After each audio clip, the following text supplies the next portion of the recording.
Cho'lpon haqida nimalarni bilasiz? Hamma narsa bilaman. Uzun bo'ladi, issiqqa kiyasiz. Go'zal Turkiston senga ne bo'ldi? Sahar vaqtida gullaring so'ndi. Chamanlar barbod, qushlar ham faryod, hammasi mahzun. Bo'lmasmi dil shod?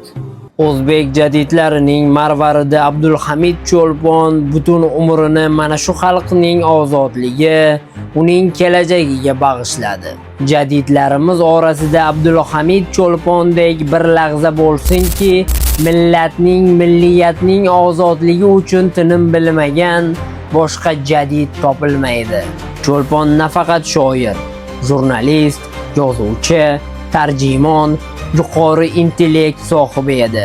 Sho'ro hokimiyatining eng kuchli davrlarida u o'zining otashin nutqi, o'zini she'rlari va romanlari bilan xalqni uyg'otishga rosa uringan Abdulhamid Cho'lpon bo'ladi. Hozirgi lahzalarda mustaqil mamlakatda ko'rinib turgan muammolarni ochiqchasiga aytishga qo'rqayotgan biz Abdulhamid Cho'lponni bosqinchilar davrasida mamlakatni mustaqillikka chorlaganini umuman tushuna olmay o'tib ketsak kerak.